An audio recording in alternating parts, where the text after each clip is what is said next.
Hello friends, आज इस video में मैं आपको कराने वाली हूँ 100 MCQ क्वेश्चंस यूटिलाइजेशन सब्जेक्ट के। स्टार्ट करते हैं हम। ल्यूमिनस फ्लक्स की इकाई होती है, ल्यूमिनस फ्लक्स की जो यूनिट होती है वो होती है ल्यूमेन। एक लक्स इक्विवेलेंट होता है, एक लक्स जो इक्विवेलेंट होता है 1 ल्यूमेन पर मीटर स्क्वायर के। भवनों में सामान्यतः प्रतिपन स्तर होता है, तो वो होता है 100 से 140 ल्यूमेन पर मीटर स्क्वायर। प्रकाश स्रोत की उत्सर्जन क्षमता निर्भर करती है स्रोत के ताप पर। पेंटोग्राफ संग्राहक का प्रयोग कितनी गति वाली ट्रेनों में किया जाता है? 100 किलोमीटर/आवर से 150 किलोमीटर/आवर। किस कार्य में प्रतिपन स्तर उच्चतम आवश्यक है? तो वो होता है ड्राइंग कला कक्ष में। फ्लोरोसेंट ट्यूब की ल्यूमिनस इफिशिएंसी होती है, तो वो होती है 60 से 65 ल्यूमेन पर वॉट। सॉलिड एंगल इक्विवेलेंट होता है, तो सॉलिड इक्विवेलेंट होता है हमारा A/r² स्टे रेडियन के।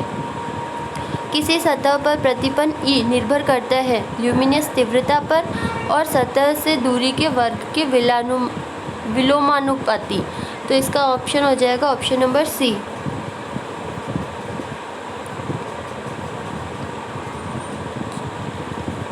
औसत अर्धगोलाकार कैंडल शक्ति इक्विवेलेंट होती है अर्धगोलाकार में उत्पन्न फ्लक्स अपॉन 2π के।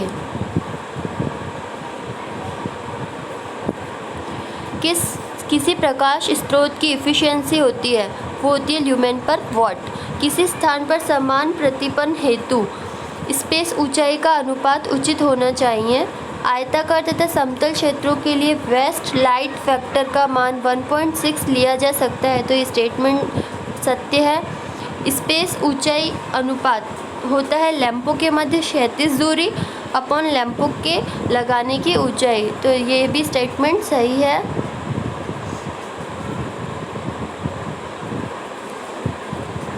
नेक्स्ट क्वेश्चन है हमारा, निम्न फॉर्मूले में फाई इक्वल्स टू होता है A/A/η/P। तो P किसको रिप्रेजेंट करता है? डिप्रिसिएशन फैक्टर को।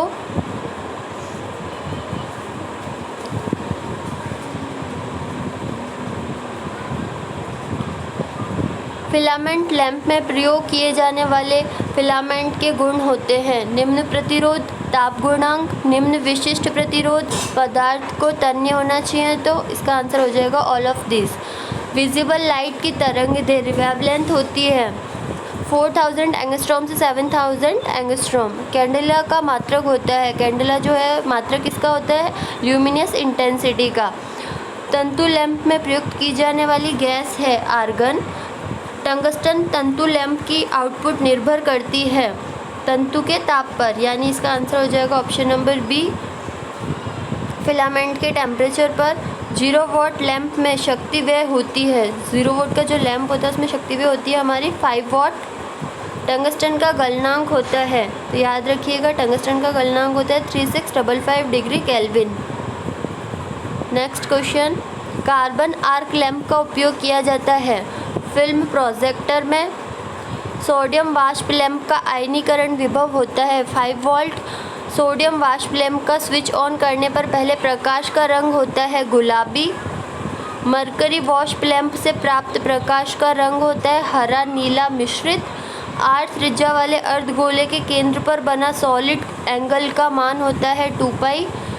निम्न में से शीत कैथोड लैंप है नियॉन लैंप। 1 एंगस्ट्रॉम इक्विवेलेंट होता है 10⁻⁻10 मीटर। तंतु बल्बों में निर्वात ताप होता है 10⁻⁻4 mm। प्रकाश बिंदु से d दूरी पर किसी सतह पर प्रतिपन समानुपाती होता है, तो ये होता है 1/d² के। गैस फील्ड तंतु बल्बों में प्रयुक्त गैस जो होती है वो नाइट्रोजन होती है।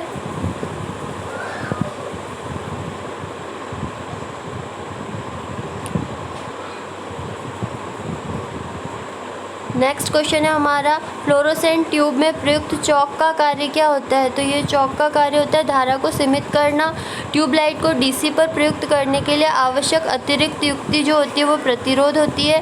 तंतु बल्बों यानी फिलामेंट लैंप में प्रयुक्त तंतु के लिए प्रयुक्त पदार्थ है टंगस्टन, कार्बन, टेंडुलम, तो ऑल ऑफ दिस। कार्बन का द्रव्यणांक होता है 3500 डिग्री सेल्सियस। कॉइल्ड तंतु का प्रयोग किया जाता है गैस पूरित लैंप में। नियॉन प्रतीकों में हीलियम का प्रयोग किस रंग का प्रकाश प्राप्त करने के लिए किया जाता है? तो येलो। चौक का मुख्य कार्य होता है दृश्य सीमा में अत्यधिक प्रकाश होना और अत्यधिक चमकीलापन।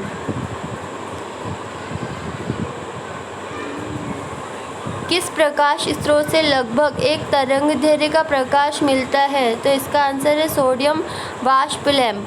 ट्यूबलाइट किस क्षमता की उपलब्ध नहीं है? 100 वाट की उपलब्ध नहीं है। हेलोजन लैंप का लाभ है तो निर्गत प्रकाश में कमी नहीं होती। तापक्रम बढ़ने के साथ ल्यूमिनस इफिशियंसी बढ़ती है। लैंप का आकार छोटा होता है। All of this. तो इसका आंसर है all of this. Halogen lamp का मुख्य उपयोग कहाँ किया जाता है? हेलोजन लैंप को खेल के मैदान में, हवाई अड्डों पर, पार्क में, सभी जगह यूज़ में लिया जाता है। तो इसका आंसर हो जाएगा ऑप्शन डी। फ्लोरोसेंट लैंप से प्रति वाट उत्सर्जित प्रकाश होगा 70 ल्यूमेन। फ्लोरोसेंट ट्यूब के कार्यकाल पर सबसे अधिक प्रभाव होता है उच्च वोल्टता का, निम्न वोल्टता का, ट्यूब के बारंबार जलने और बुझने का, सभी का। तो आंसर है सभी का। फ्लोरोसेंट ट्यूब प्रचलित होते हैं केवल एसी पर, केवल डीसी पर, दोनों पर? तो दोनों पर होते हैं। सोडियम लैंप में इग्नाइटर वोल्टेज का अधिकतम मान होता है 3000 वोल्ट। सोडियम लैंप का कार्यकाल होता है 100 घंटे। उच्च दाब वाली मरकरी वाष्प लैंप से उत्सर्जित प्रकाश का रंग होता है हरा। उच्च दाब वाले मरकरी वाष्प लैंप की शक्ति होती है 250 वाट से 400 वाट। उच्च दाब वाले मरकरी वाष्प लैंप का उपयोग प्रायः किस अनुप्रयोग में किया जाता है? रेलवे यार्ड में, उद्योगों में, चौराहों पर? तो इसका आंसर हो जाएगा उपरोक्त सभी।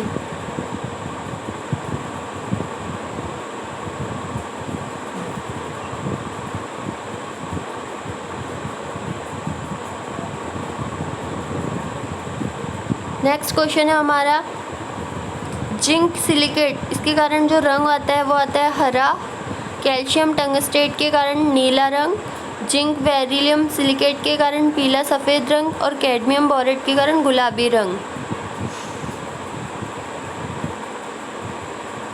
निम्न गैसों को उनके रंग अभिलक्षण के साथ मिलान करना है। तो इसके अंदर आर्गन जो है उसका रंग होता है हमारा नीला पीला।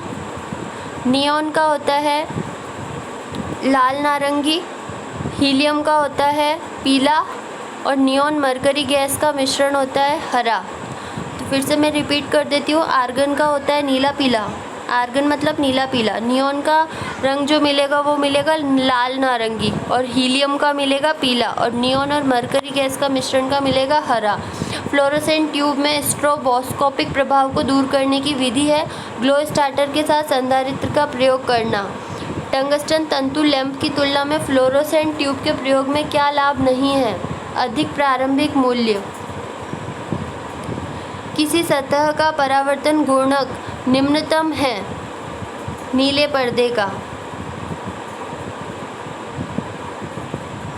नेक्स्ट क्वेश्चन है हमारा वातानुकूलित स्थानों के लिए उपयुक्त प्रकाश स्रोत है फ्लोरोसेंट ट्यूब। फ्लोरोसेंट लैंप में आवरण पर कोटिंग की जाती है। इस कोटिंग का कार्य क्या होता है? इस कोटिंग का कार्य होता है पराबैंगनी प्रकाश को दृश्य प्रकाश में परावर्तित करना। आँखों को लाल दिखाई देने वाली वस्तु है। लाल रंग विकिरण परावर्तित करती है और शेष अवशोषित करती है। समान क्षमता के निम्न प्रकाश स्रोतों में किस स्रोत से विकिरण ऊष्मा न्यूनतम प्राप्त होती है? फ्लोरोसेंट ट्यूब से। मैग्नीशियम वाष्प से प्राप्त होने वाले रंग होते हैं हरे। व्युत्क्रम वर्ग नियम के सिद्धांत पर कार्य करने वाली फोटोमापी कहलाती है मैकबेथ ल्यूमिनोमीटर। एक फ्लोरोसेंट ट्यूब के श्रेणीक्रम में एक प्रतिरोध संयोजित किया जाता है। इसका उद्देश्य है ट्यूब को डीसी सप्लाई पर प्रचालन के योग्य बनाना।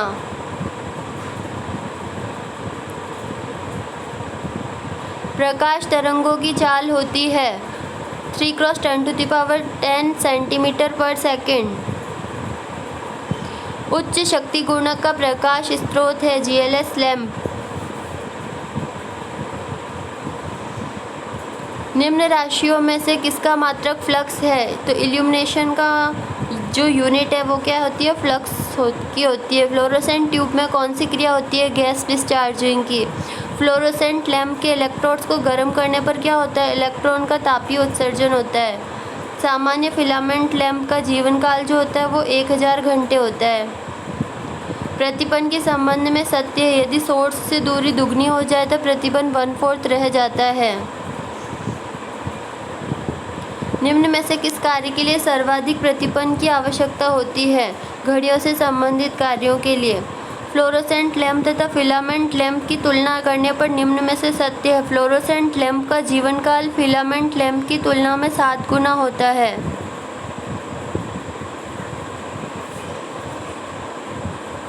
विभिन्न रंग के प्रकाश उत्पन्न करने वाले फ्लोरोसेंट लैंप में अन्य की तुलना में क्या विशेषता है। फ्लोरोसेंट मटेरियल की संरचना।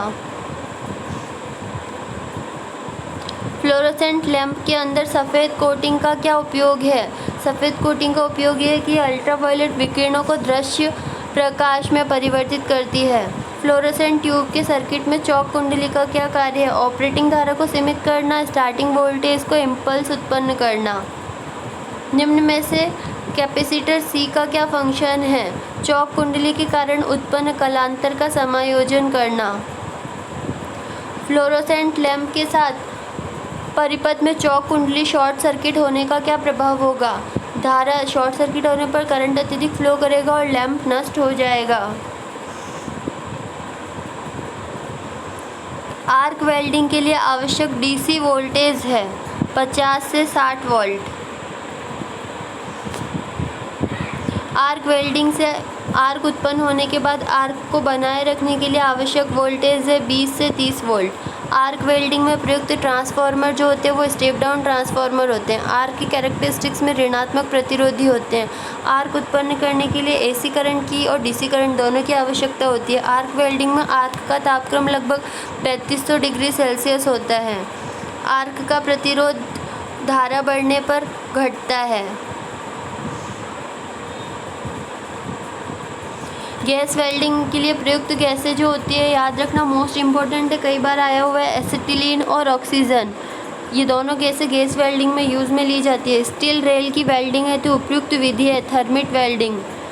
चालक पदार्थों को गर्म करने की उपयुक्त विधि है इंडक्शन मेथड।